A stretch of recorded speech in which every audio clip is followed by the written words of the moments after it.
Right, thank you. Slight correction, I've been working in software since 1986, so a little bit longer than maybe many of you thought.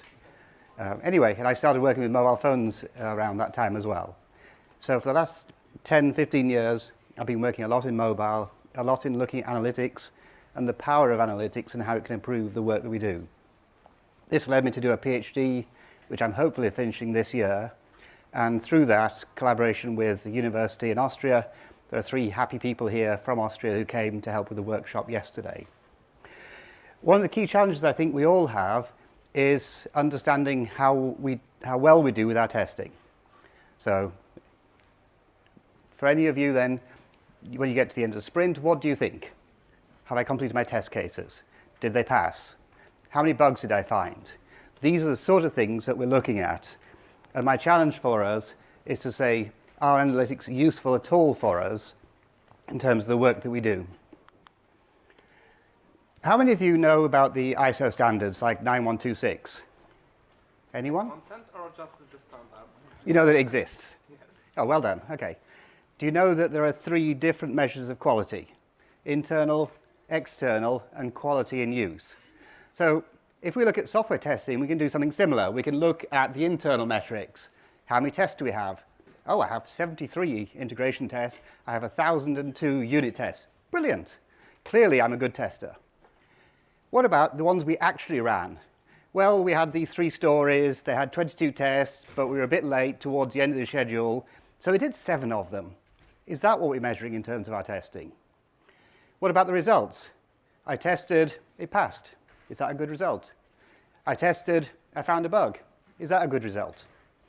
This, in my view, is a measure that's internal to you, internal to your testing team. Then we can look at the external measures. So we talked to the developers. They got excited about the bug that I found. Maybe that's the measure we have. You know, our boss said, well done. Is that the measure we have? We even talked to, well, we do Agile, but we're supposed to talk to customers, but we never find them. So we talked to someone internally who pretended to be a customer. Maybe that was it. Is this how we really measure our testing? Well, for most of us, our software actually goes into the real world, but we build a model of it in our heads, in our teams.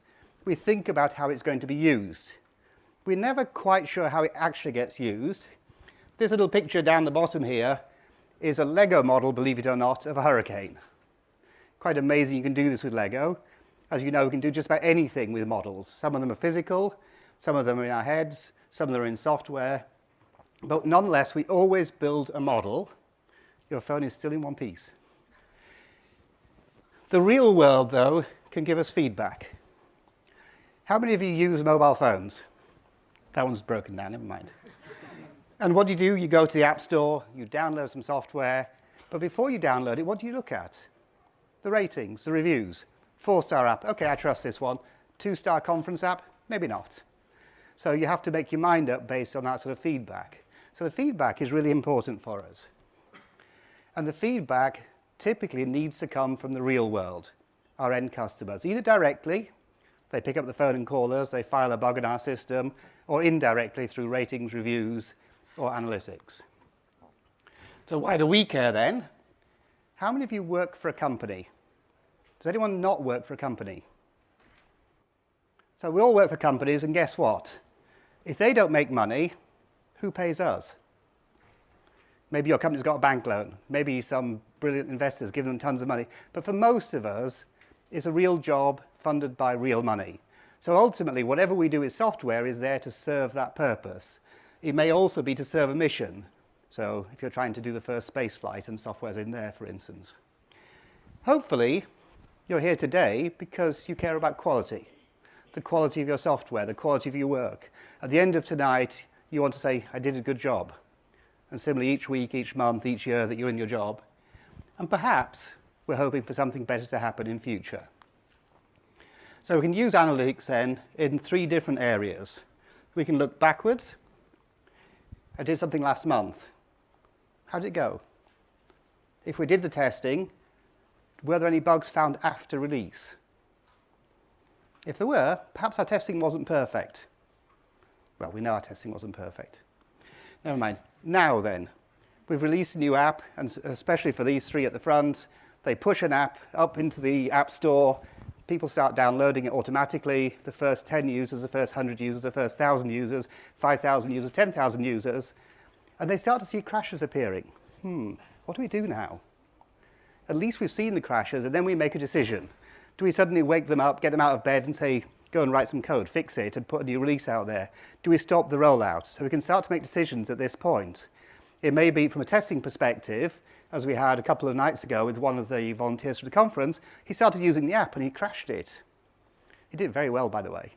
And the two developers were arguing and saying, that's a really, really, really easy bug to reproduce. So they tried to reproduce it and couldn't, and tried again. So it's this sort of thing where we get involved, we test in the now. We're dealing with today's problems and we want to get that feedback immediately. In future then, so if we look at things like the applications that we have, and we realize, I think for this application called Pocket Code, one of the biggest groups of users are in Russia. How many of you speak Russian? Good, okay. So you can help us test it in Russian. Because guess what? Our translations are probably not perfect. And if our big user base is in Russia, doesn't that tell us we should be testing in that language? If we have users in Poland, shouldn't we be testing in Polish? If we have users in India, shouldn't we be testing in the different Indian languages? But we wouldn't know that without data from the real world. So this is what helps us to improve our testing in future. So two little stories for you. How much should I wander on your camera? Are you okay following me this far? Yeah. Okay, fine. So back in November, 17th of November, we got together 7 of the developers teams, not these ones, there's actually quite a few developers in this project, and we spent a day, and all we did was look at the top crashers, the top freezers, and Google calls those application not responding, ANRs. So we looked at those, filed tickets in Jira for them, and then together we worked to try and work out what was causing it, and could we fix the bugs. We didn't even fix all of them, we fixed some of them. We made a release on the 27th of November, and perhaps you can see at the top, do you see there's a sort of squiggly line? And the squiggly line gets smaller. Then you see on the 6th of January, we had another release, and it kind of becomes a straight line. Now, if that was my heartbeat, I'd be worried. But for software quality, I'm quite pleased because we can see the quality improved as measured by the tools. We can see that we fixed the crashers there. Yesterday, we had 12 people who were volunteers at the conferences and organisers getting together and testing with us. We had the 3 people from the development team and me. And all we really did was test the Android app, which is what we tested in the past. We tested the iOS app, which is pretty new and that Michael's responsible for. And we found 15 bugs so far. Sadly, we affected our crash rate because we had good testers involved. And guess what they do? They're good at finding all sorts of weird things that developers didn't realize. So they found bugs, they crashed it, and sadly, it says that our crash rate is 800% higher this week than the previous week. So we may get a negative score from the bosses, but nonetheless, we've found problems we can now fix. So this little scribble at the back, you'll see again in a pretty form, but this was trying to realize that we have at least 3 different views of quality. We have the users, we have the development team, and we have the provider.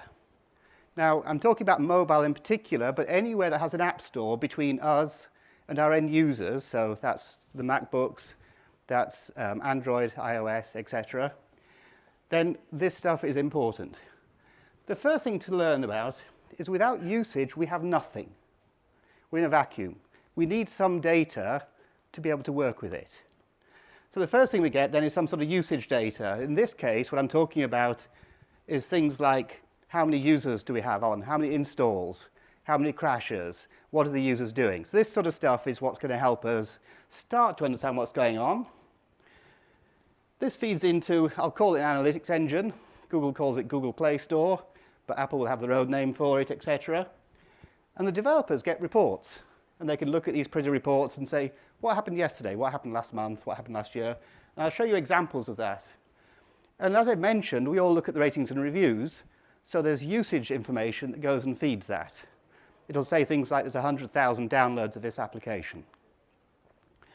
What you may not know is there's a big engine up there, and Google actually says that we pay attention to things like the crashes. And when crashes occur, we're going to drop your application down a little bit lower in the search results. And if your app is doing very badly, it's going to be down here somewhere. Now, I don't know how many of you can see me now, but when you're searching in the App Store, how many of you go down more than 3? I want a game. Top game, second game, third game. I've lost interest. So if your app is one of the 500,000 game apps that isn't on the first page of results, where are you? Well, you're even further down than I was.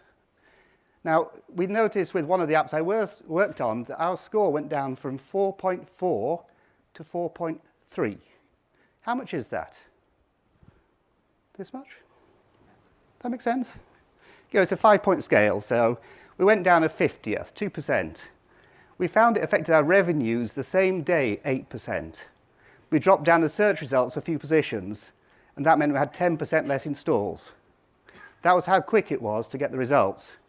And the developers had to then focus on what the heck was going on and fix the problem. So this is that scribbly picture drawn again. Sorry it's a bit sort of messy. I couldn't find a better way of drawing it. So we have this concept in our head of a quality of the application. Nice development team over there. They start going through the Jira tickets. They fix things. They release software. In this case, it's called an APK, which is an Android package. And they have some idea in their head of the delta.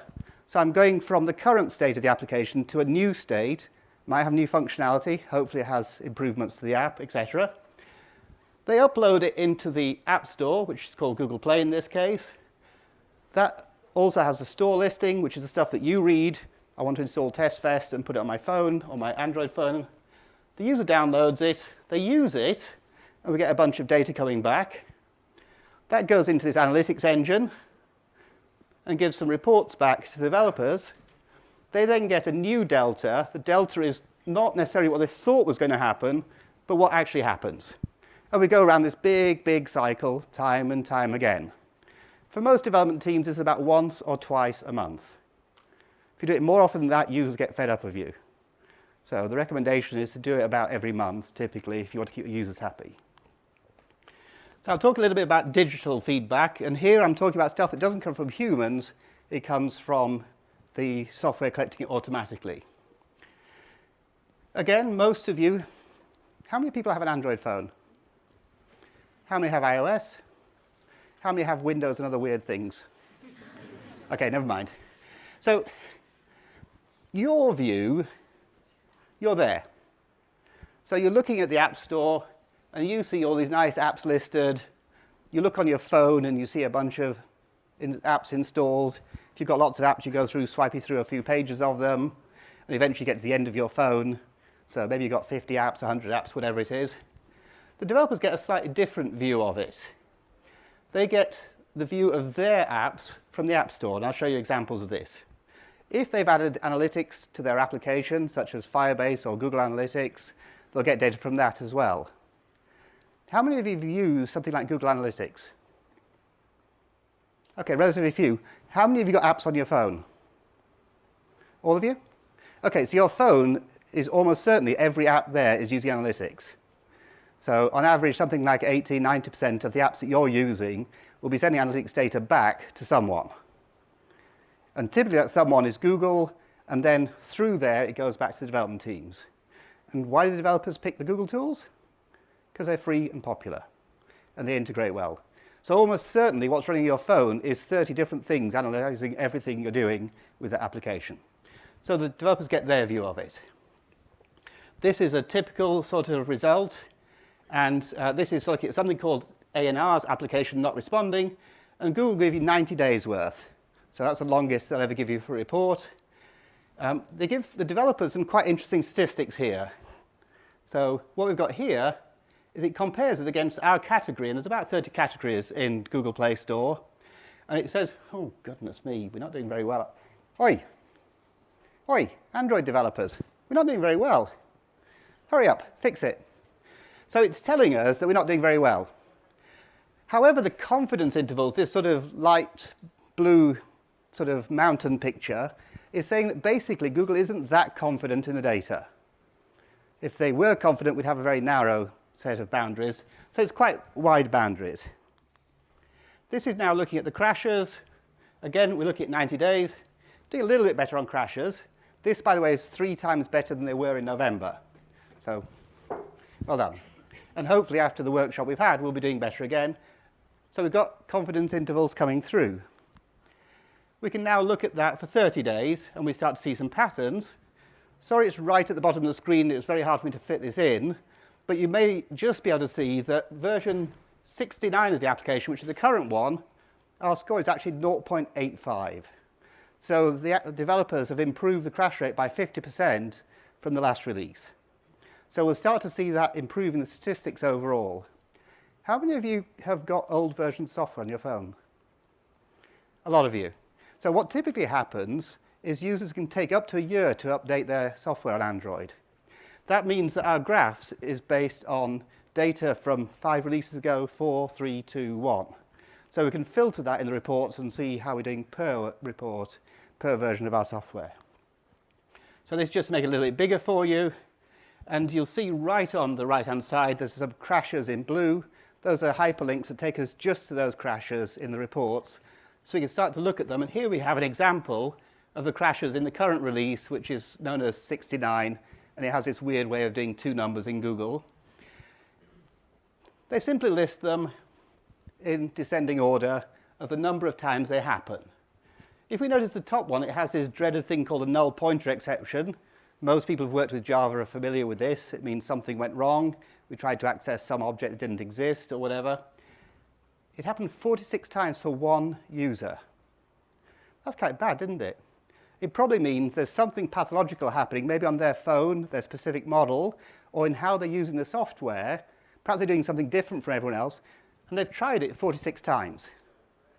Now, some of you might say, well, why don't we just give them some money and say, stop using the software, please? You know, give them a bonus or give them a new phone or something that says stop doing it. But more seriously, we probably have to fix this bug because it's the top one that's affecting people. On the other hand, we go down a few here, and we can see this one's affecting 13, and this is in the last 7 days. So it's enough for us to start to pay attention to it. And how many of you knew about this bug before you looked at the report? None of you. We didn't know about it before we looked at the report. So maybe this makes sense. This then is the detail, and I couldn't fit it all on one screen, so this sort of, on the right-hand side is the lower half, on the left-hand side is the upper half of the same information. What you may notice then is it's saying that there was 22 instances in 7 days. It gives us an estimate of what Google considers to be the lifetime of this data. It's 122 of these crashes, 64 users, and it happened yesterday, which would have been probably Friday or Thursday. I can't remember the screenshot. And then we see some little pie charts. So the green one says the versions of our software happening more often in our new version for some reason. Oh well. It's only happening on Android 9. Maybe that's significant. You know, maybe there's something that's changed in the APIs. And then we can see, I know that Trump wants to ban these phones, Hawaii, but it seems like we're also having a lot of crashes on those devices for this particular thing. So maybe there's something specific to those phone models that's causing these problems. And we can see down this list, these are pretty much all Hawaii phones. Then we get something called a stack trace, which for people who work with code, you look at that and say, yeah, of course. There's a whole bunch of Android stuff in grey. Towards the bottom in black is our code, and it goes back into grey when it goes back into Android code. So developers can fairly quickly look at that and say, okay, I've got an idea what the heck's going on here. But these tools are written by people. People probably like us. And we make mistakes, they might make mistakes. So let's have a look at some of these. The first one is, again, sorry if it's being a bit cluttered, but I tried to show you both sides. On the right-hand side, we see the pretty sort of bar charts, which is what users see. So you and I see this for any application. On the left-hand side, we've got the summary information that Google gives to the developers. Do you notice that any differences between these two? Anyone?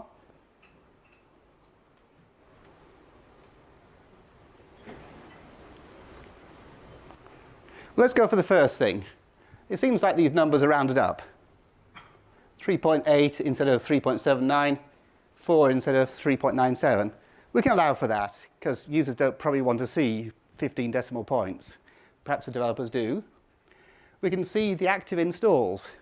Google defines an active install as anyone having touched that software on a device in the last 30 days. So we can see 45,000 roughly on the Pocket code. Hang on, 500,000. Now, it's not actually measuring exactly the same thing. It's measuring installs.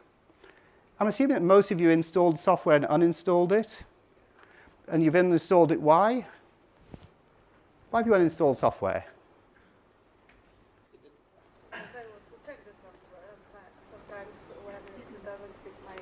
Yeah, it doesn't fit your expectations. So funnily enough, the number that the end user gets looks good when people try it and reject it.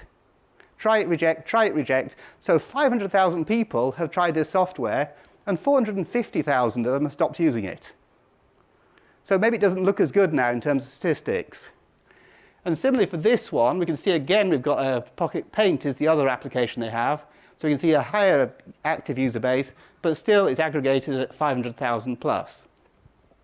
There's a subtle bug. Do you see these two? That's February the 23rd. That's February the 23rd. If you go to here, that says February the 23rd, doesn't it? So far it looks good. What the heck's this one then? So I've noticed with the Google system that quite often they're telling developers that something's updated even when it hasn't in the App Store. So it means that there's an inconsistency between the two of them.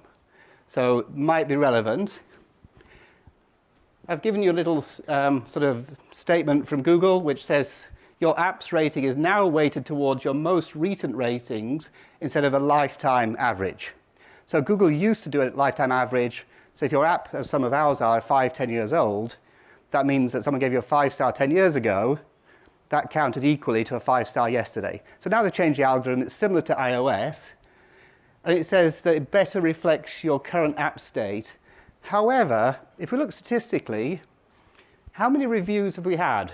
Well, for the first app, 12,731. The second one is 4,500. So we're looking at less than 1%, just over 1% of the people who ever tried our application have actually reviewed it and given it a rating. So there's seats for 288 people in this room. Some of you are standing at the back, so I'll assume that all this room is full. So the same statistics, that means that as a conference, I'm going to decide that you and you with the beard, you're the two people who are going to decide this conference is a success. So you give it 5-star, you give it 5-star, we're done. You give it 1 star, you give it 5-star, that's 3. Not so good. That's the same average that we're using in the App Store. So you can see we need something more than that. Does anyone know Asha? Asha was a fairly famous Spanish artist, and he drew impossible pictures. So we're going to come back to this picture, but what it looks like is the water goes round in a perpetual motion.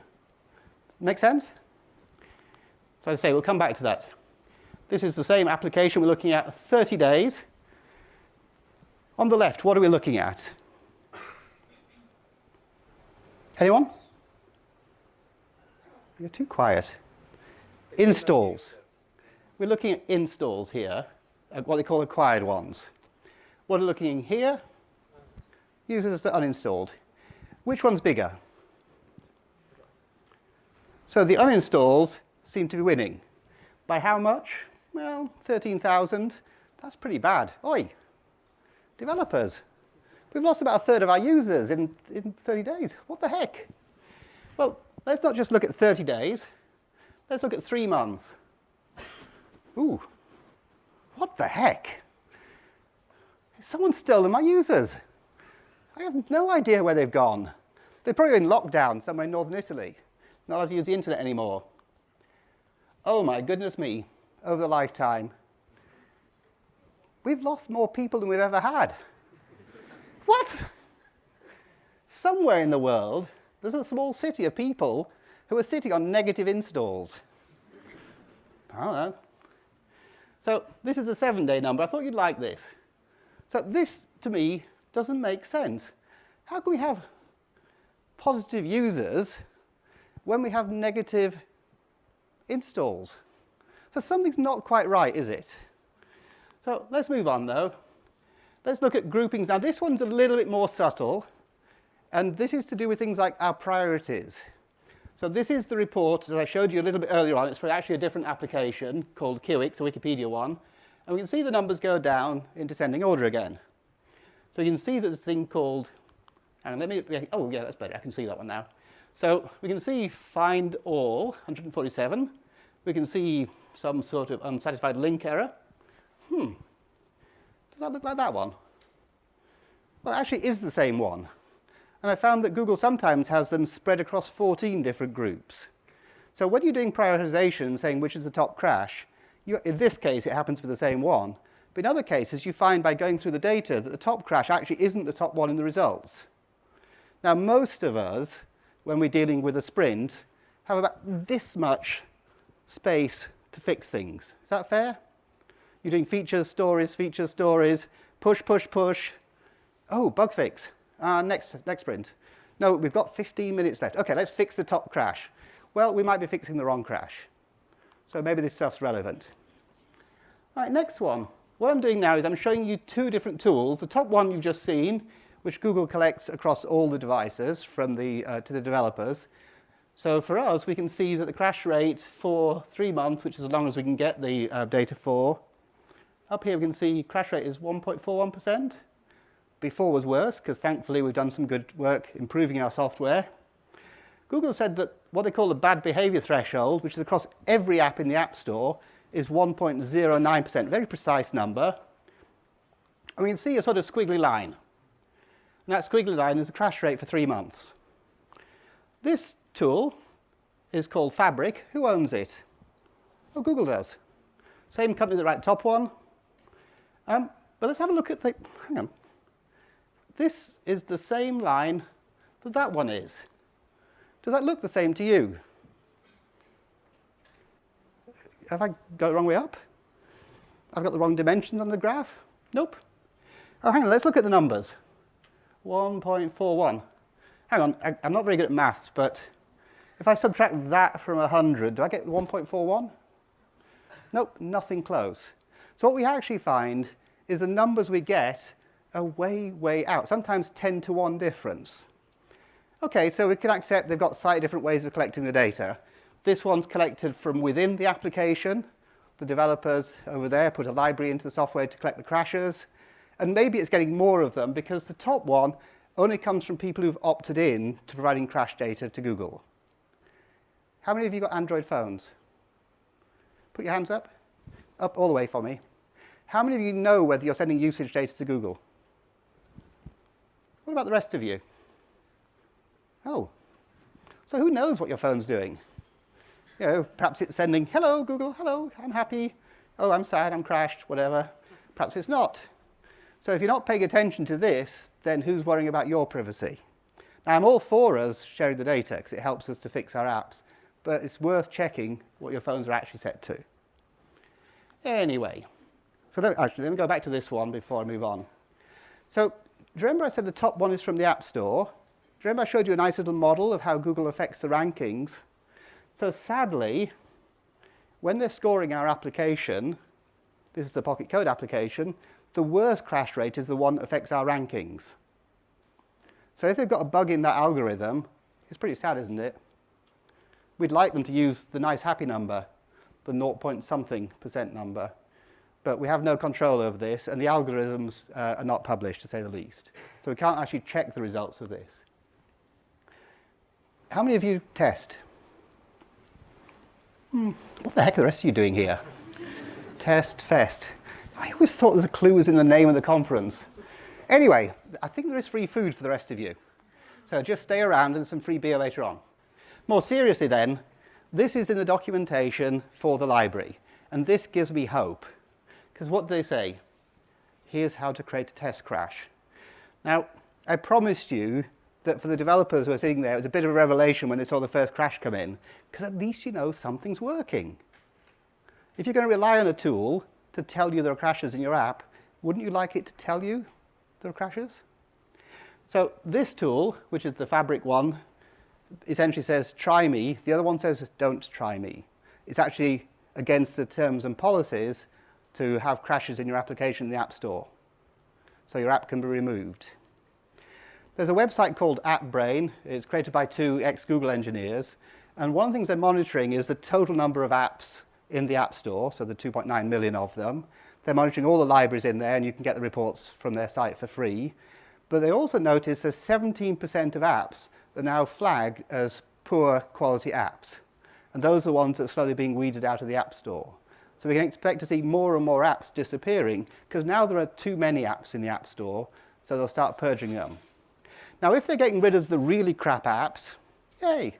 But what if it's your app? Have any of you been through the support process with Google? Have any of you had to get in touch with them and say, hey, my account's locked? Yep, how'd it go? Very well. Very well, good. You, For me. Answers in 15 minutes, and they basically solved all my problems. brilliant. Not for me. I Didn't- still haven't hit a reply. 2 years passed. 2 years passed. So one of the things there's a Twitter user that happens to become the focal point for developers who've had a lifetime ban. Now the lifetime ban comes through automated emails. So the particular story was on, I think, Christmas Day, the boss of the company, the CTO, was sitting there, got an email and it says, your app is in violation of the rules. 4 hours later it says, you haven't responded, we're suspending you. Through a long story of fighting this and eventually getting people's attention because it became retweeted many times, Google would get back in touch. Eventually the app was restored. And the funny thing was, it wasn't what he'd done, it was you. Because the algorithm said, you were associated with me. And if you ever get the email says, don't even try creating a new account. Now that's a fairly strong worded thing, because most of us would think, okay, bad account, new account.